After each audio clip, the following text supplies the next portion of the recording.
마태복음 2장 1절로 12절까지입니다.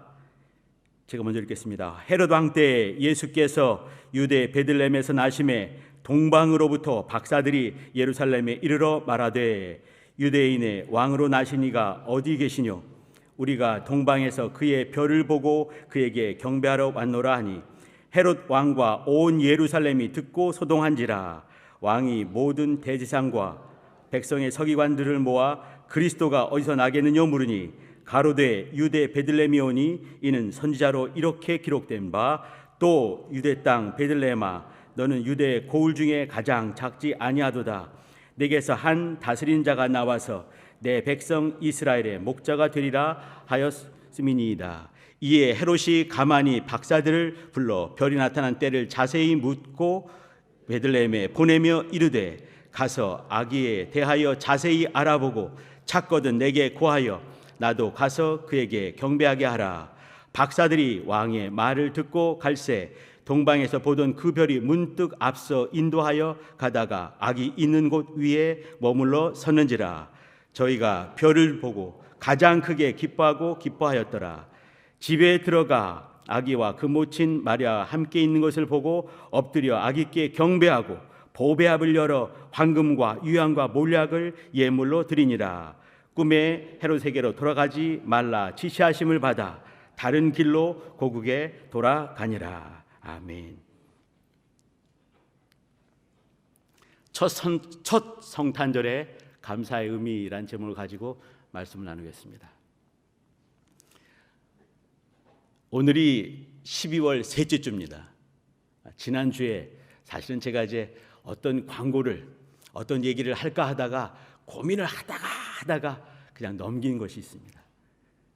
제가 오늘 이제 금년의 마지막 설교거든요. 이때 안 하면은 제가 평생 후회할 것 같아가지고 광고를 해야 될 것 같습니다. 지난주 12월 둘째 주일은 특별히 우리 교회 여러 교회들이 이제 이렇게 존재하는데 교회들 중에 여러 교회들이 특별히 어떤 절기로 지킵니다. 물론 이제 그 크리스마스 전에 앞에 네 번에 있는 주일은 대림절, 또 대강절, 강림절 이렇게 크리스마스를 준비하는 절기로 지키고는 있습니다. 근데 그 중에도 특별히 12월 둘째 주에는 특별하게 또 이제 지키는 것이 있습니다. 그게 뭐냐면 성서주일입니다. 우리 성도님들 성서주일 제가 작년에 또 이때도 전했습니다.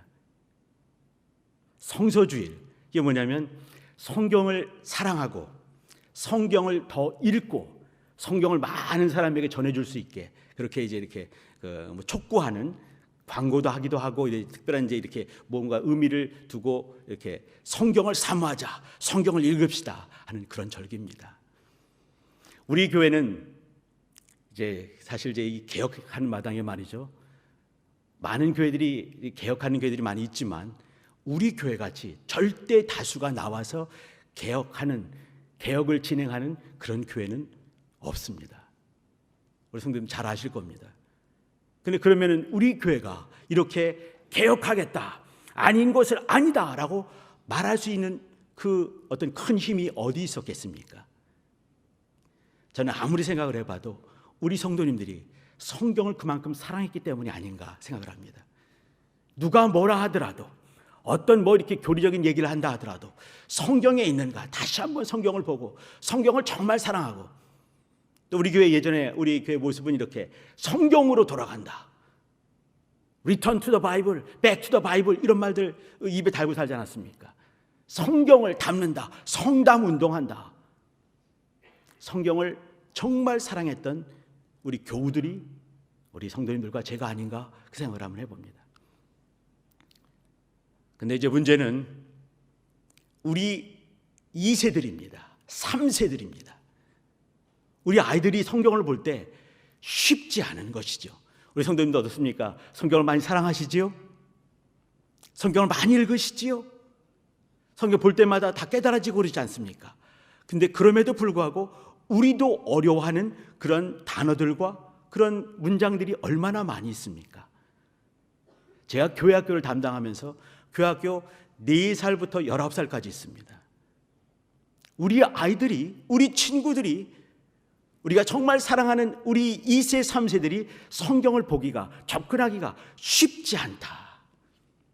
지금은 사실 이렇게 텍스트, 글을 많이 보는 시대가 아닙니다.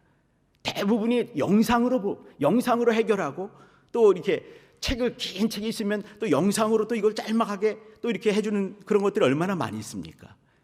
그런 시대에 어려운 용어가 즐비한 성경, 이 성경은 말이죠 1961년 판입니다. 우리가 한글 개역 성경을 보고 있는데 이 개역 한글 성경 이거는 1961년 판입니다. 그럼 1961년이라 한다면 이 세대가 많이 바뀐 것이에요. 이때 저는 사실 신앙생활하면서 이것만 줄기차게 봐왔기 때문에 이것이 가장, 이 한글 개역 성경이 가장 편안합니다. 아마 대부분 성도님들 그러실 것입니다. 근데 우리는 고민할 때 우리 친구들은 어떤가?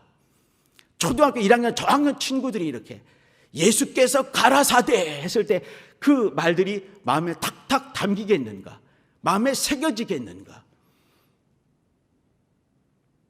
그러면서 고민을 많이 하는 중에 결심을 제가 한 가지 했습니다. 그 결심이 뭐냐면, 하나님께서는 물론 성경을 원본을 보게 되면 한 권만 쓰셨습니다. 우리에게 주셨습니다. 원본 한 본이 있는 것이죠. 근데 그 원본은 지금 존재하지 않습니다. 그것의 사본들이 수천 가지가 있습니다.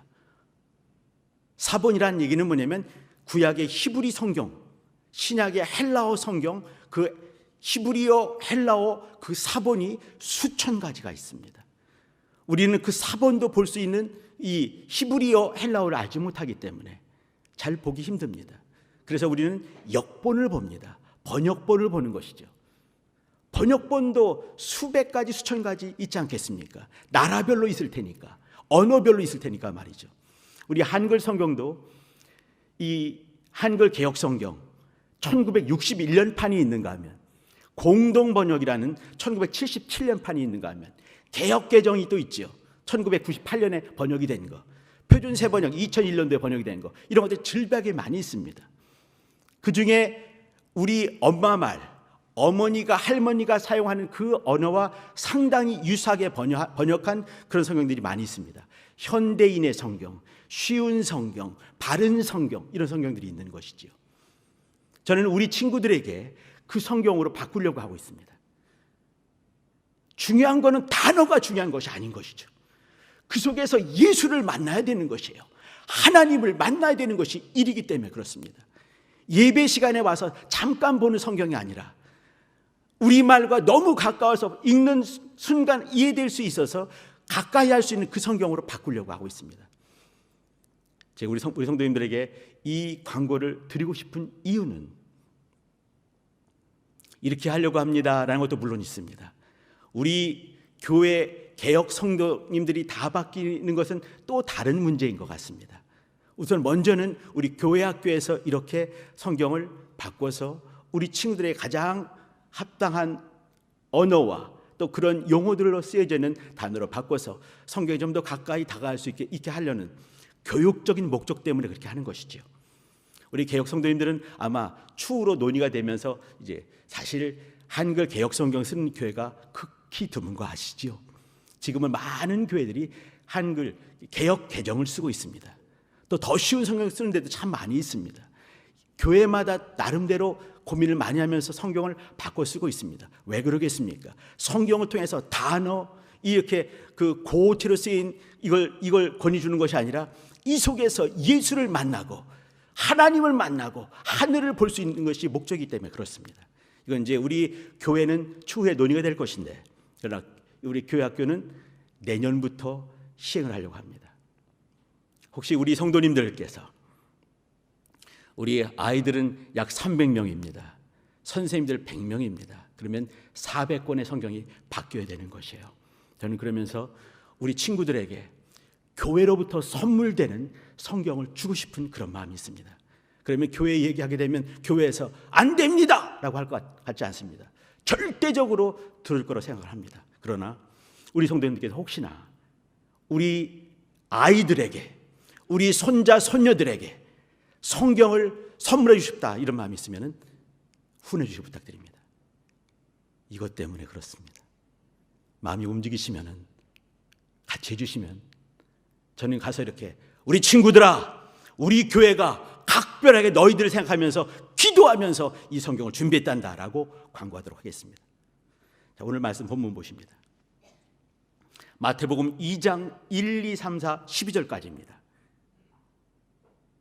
성경의 첫 번째 성경, 신약 성경 첫 번째 성경 마태복음입니다. 1장에 뭐 있는지 아시지요?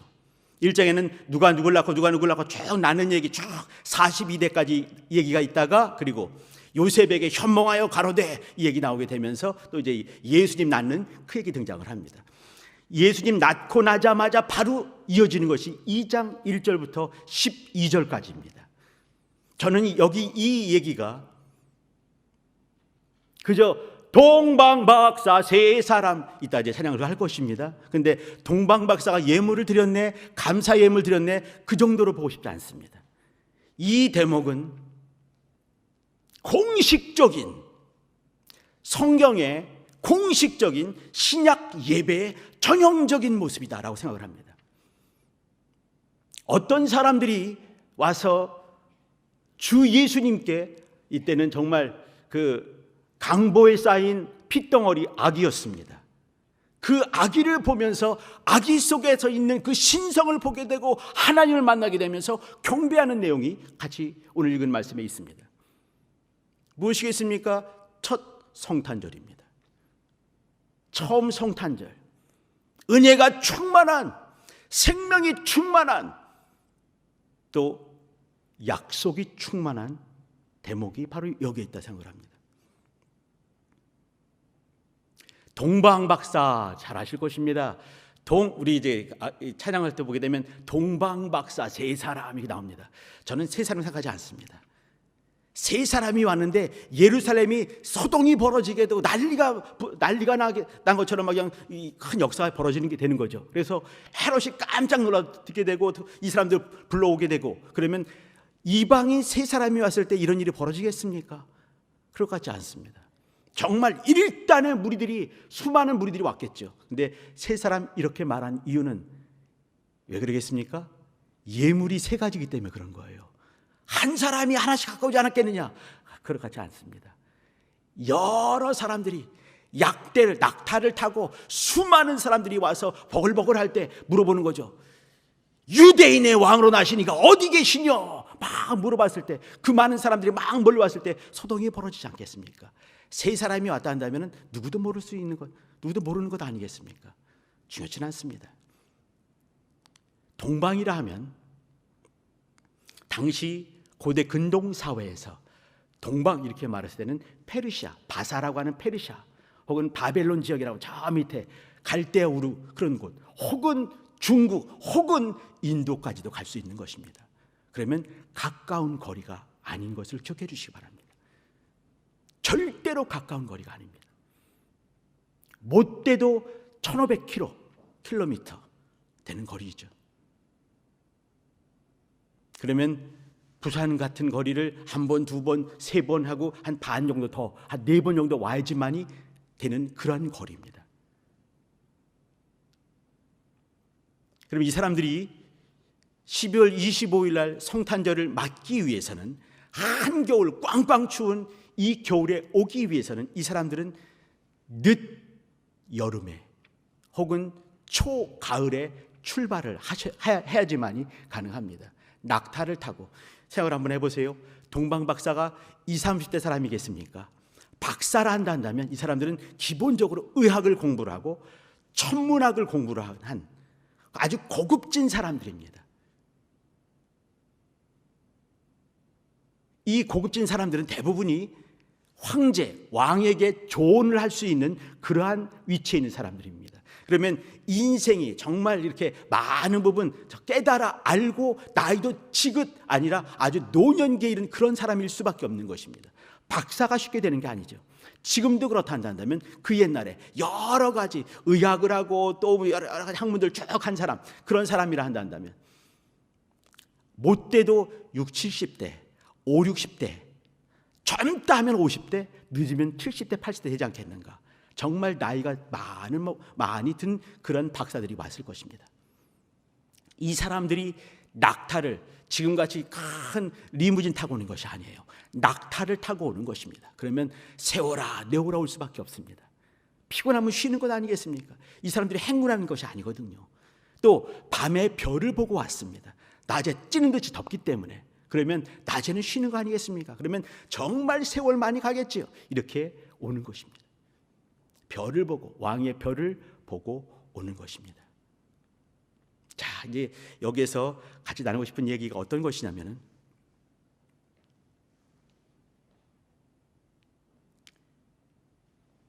이 사람들의 영성을 봐주시길 바랍니다.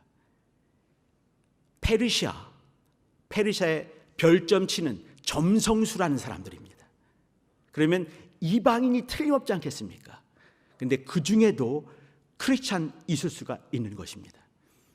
바벨론 포로했을 때 그때 수많은 사람들이 있는 거거든요. 그 중에 어떤 사람들, 또 예수 성경을 알지 못하고 하나님과 관계없는 사람이라 할지라도 주께서 어느 순간 영성으로 확 붙을 때 역사가 만들어지는 거 아니겠습니까? 여름에 출발을 하건 가을에 출발하건 수 많은 날들을 통해서 오고 있습니다. 와서 첫 번째 하는 얘기를 한번 들어주시기 바랍니다. 3단계로 영성이 깊어지는 걸 보려고 하는 것입니다. 한번 봐주시기 바랍니다. 2절 봐주시기 바랍니다. 유대인으로 나신 이가 어디 계시뇨 물어보고 동방에서 그의 별을 보고 그에게 경배하러 왔다 이렇게 했습니다. 경배도 기억해 주시고요. 중요한 것은 뭐냐면 별을 보고 이 얘기입니다. 그 당시 점성술, 인생, 삶의 여러 가지들을 우리는 별들을 보고 하는 사람들을 우리 많이 봤습니다. 이런 사람인 것이죠. 세상에서 가장 고상한 그런 철학들, 점성술들, 우주가 움직이는 걸 보게 되면서 세상을 읽어내는 그 지혜로운 사람들, 세상의 지혜를 가지고 어느 순간에 별이 그들을 인도하는 것을 깨닫게 되면서 세상의 왕으로 나신 그분을 경배하러 오는 중입니다. 이들은 세상에서 빠지지 않는, 열심히 있고 진실하게 살고 그런 사람이었습니다. 가기 전에 어떤 분을 만나는지 그들은 알게 되었습니다. 경배받으실 자를 만나는 것을 알게 된 것이죠. 그래서 그들은 힘을 다해서 자기들이 갖고 갈 수 있는 최고의 예물들을 준비했습니다. 그것이 잘 알고 계시는 황금과 유향과 몰약 3가지입니다. 왜 3가지였겠습니까? 여러 가지 신령한 뜻은 제가 나중에 말씀드리겠습니다. 왜 그러겠습니까? 이동할 때 무게가 느껴지지 않는 작지만 엄청난 최고의 가치를 갖는 것이 무엇이냐면 당대 3가지였습니다. 황금과 유향과 몰약. 이들은 자기 인생에서 최고의 것을 준비를 한 것입니다. 최고의 감사를 드리기 위해서 최고의 예물을 준비했던 것입니다. 내 인생 최고의 것을 준비하겠다. 일평생 살아오면서 가졌던 가장 최고의 것들을 준비를 했습니다. 황금과 유향과 몰약을 가지고. 자, 그러면 왜 황금과 유향과 몰약? 물론 이동성과 가치면서 최고이기 때문에 그렇습니다. 또 한 가지가 있습니다. 무엇이겠습니까? 하나님께서 그들에게 주신 영감이 있는 것입니다. 이걸 통해서 이 사람들은 지금 이전에 있는 인류, 당대에 있던 인류, 앞으로 있을 인류, 모든 인류를 대신한 예배를 드리고 경배를 드리고 감사를 드리러 가는 중이었습니다. 인간 세계를, 인간을 대표하는 사람들입니다. 세상을 대표하는 사람들입니다. 이들이 하나님께 감사를 어떻게 했는가? 황금과 유향과 몰약, 그 얘기 좀 더 드리도록 하겠습니다. 자, 처음은 그들이 갖고 있는 최고의 세상적인 지식을 다해서 별을 보면서 세상의 이치를 다하면서 어느 순간 깨닫게 되고 하나님께서 인도하시는 별을 따라서 그들의 최고의 것을 가지고 움직였습니다. 두 번째를 보십니다.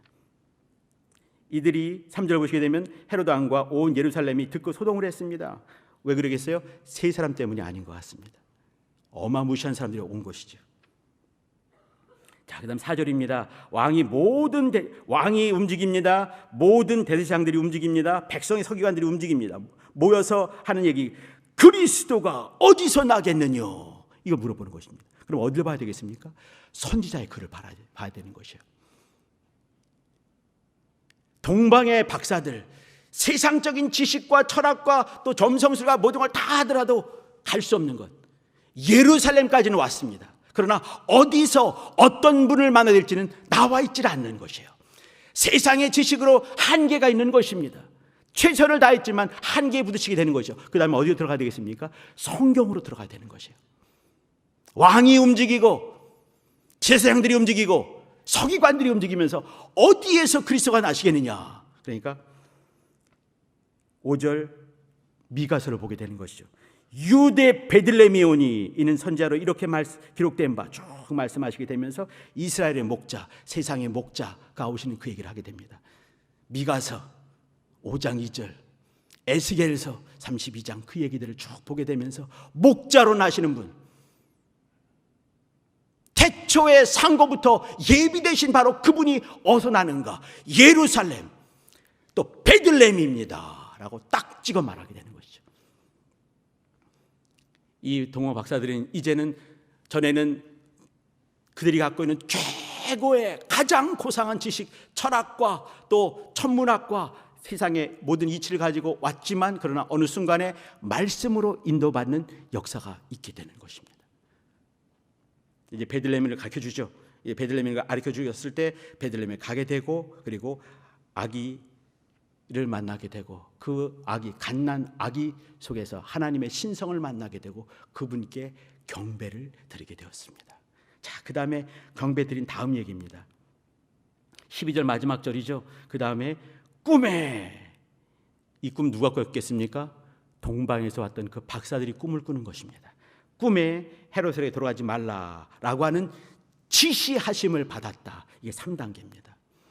성경 말씀을 통해서 다 이제 또 인도 받았어요. 구약에 쓰여져 있는 그 말씀 예언서를 통해서 알게 됐습니다. 그 다음에는 지시를 받는데 꿈에, 마태복음 1장과 5장에 보게, 1장부터 2장까지 보게 되면 5번의 꿈 얘기 나옵니다.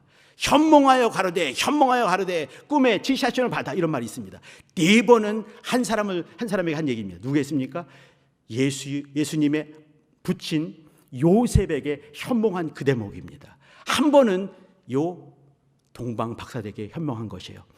그 당시 옛날에 현몽, 꿈에 나타나는 것은 뭐냐면 초자연적인 하나님이시죠. 하나님께서 인간들에게 말씀을 전하는 그 방법으로 여겼습니다. 물론 요셉도 매 순간마다 하나님께서 현몽하여 주시는 이 말씀을 따라서 움직이면서 애굽으로 갔다가 또 오기도 하고 또 나사렛 동네에 살기도 합니다. 모든 순간에 현몽한 하나님의 지시를 받아 움직이게 된 것이죠. 그러면 현몽했다, 이 얘기는 뭐냐면 요셉 수준으로 인도함을 받는 것입니다.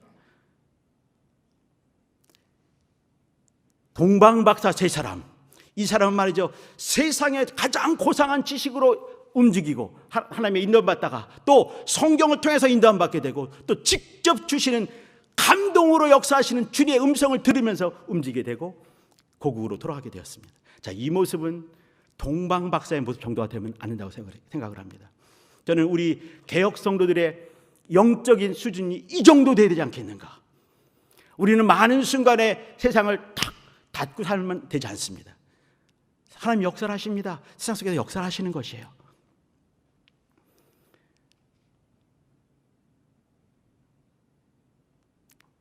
세상의 삶 속에서 우리의 삶을 구체적으로 인도하시는, 동호 박사를 인도하시듯이 인도하시는 주님을 만날 수가 있는 것입니다. 또 그 다음에 더 깊어지는 것, 성경을 통해서 인도를 받는 것입니다.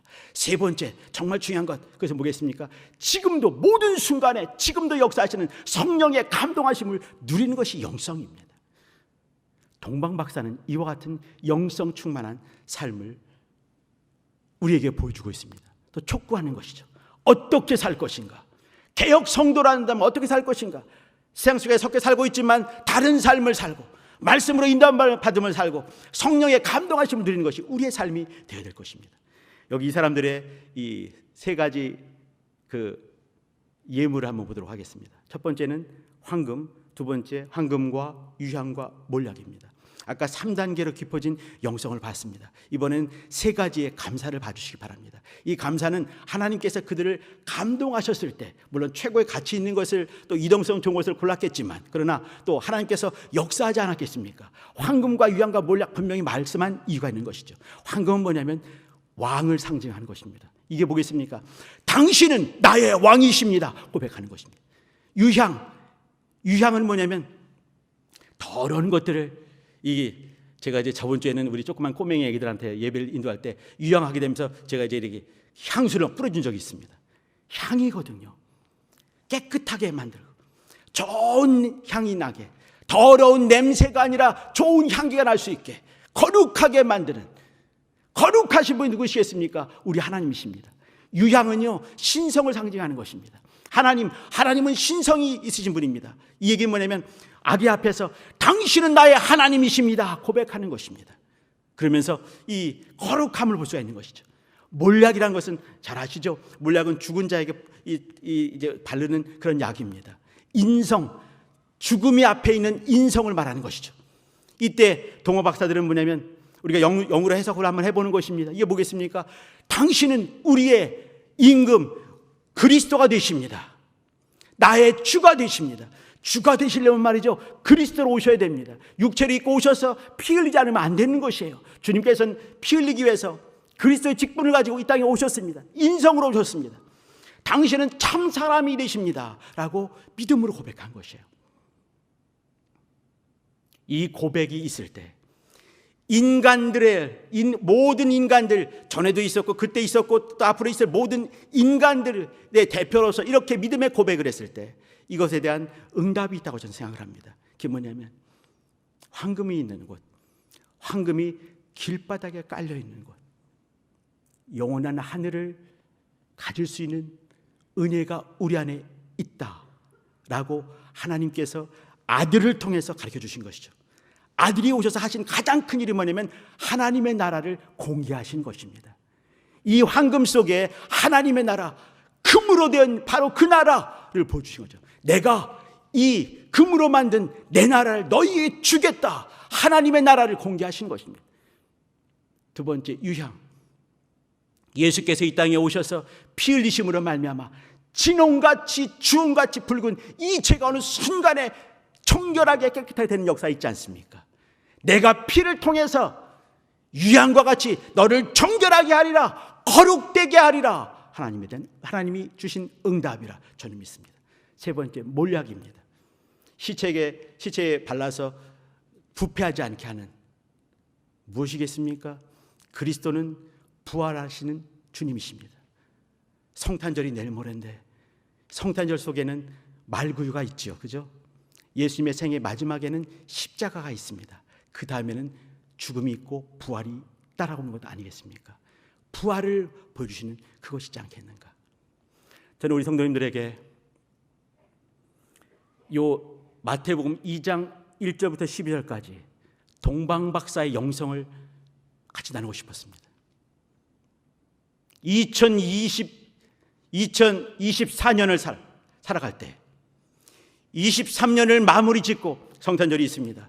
연말이 있습니다. 연시가 있습니다. 연말 연시 있습니다. 이때 우리가 예전에 가졌던 그 영성, 성경을 그렇게 사랑했던 그 영성, 하나님의 은혜를 그렇게 사랑했던 그 영성, 주의 이름을 그렇게 열심히 불렀던 그 영성 회복해야 되지 않겠는가? 성탄절로 그치는 것이 아니라 연말 연시 되면 우리는 다 같이 금식했습니다. 기억하실 것입니다. 금식하며 하루를 보내고 금식하며 해를 새롭게 맞으면서 또 성경에 깊이 들어가 성경 일독을 했지요. 그 영성, 말씀을 사모하고 은혜를 사모하고 성령 충만함을 사모했던 그 영성 회복해야 되지 않겠는가? 하늘의 집을 사모하는 그 열심들, 예수 보혈, 우리의 죄를 깨끗게 하시는 그 보혈을 사모하는 그 열심, 내 앞에 부활이 있구나 잊어버리지 않는 그 열심과 영성, 은혜 회복해야 될 것 같습니다. 제가 우리 성도님들께 또 큰 한 부담을 드렸죠, 그죠? 우리 조그만 꼬맹이 친구들에게 성경을 선물할 수 있게 한번 기도해 주시고 후원해 주시기 부탁드립니다. 이렇게 말씀을 드렸습니다. 우리 성도님들 개역 성경 많이 보셨지요? 제가 그 전에도 말씀드렸지만 제가 우리 교회에서 제일 빌빌대는 목사입니다. 코로나 저같이 3번 걸린 사람은 없는 것 같습니다. 코피 터지고 저희 집에 어떤 사람들이 와가지고 막 저 잡으러 오고 코로나 걸렸다니까 말이죠. 그 방도면서 사람이 와가지고 막 소독하고 소동 벌리던 그런 시대에 걸려가지고 말이죠.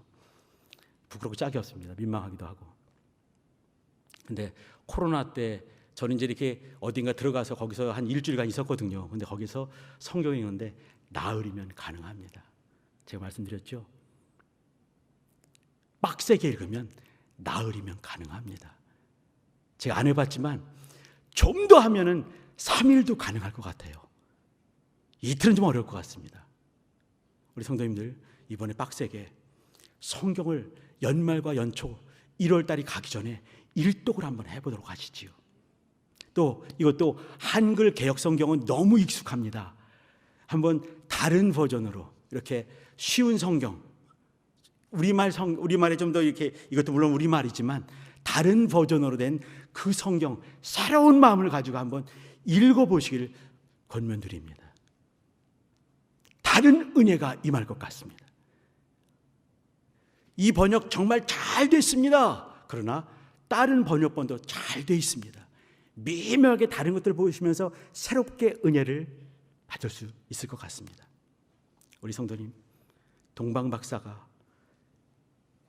주님 만나면서 첫 번째 예배드린 그 열심, 그 예배를 사모하면서 그 먼 거리를 오직 한 가지를 가지고 갔던 그 열심, 저는 그 열심, 동방 박사 열심 속에서 우리 개역 성도님들의 열심을 저는 봅니다. 저는 그거 알거든요. 우리 성도님들이 얼마나 열심히 있게, 얼마나 진실하게, 얼마나 성경을 사모하고 얼마나 성령에 감동되길 사모했는가 저 알거든요. 저도 그랬고요.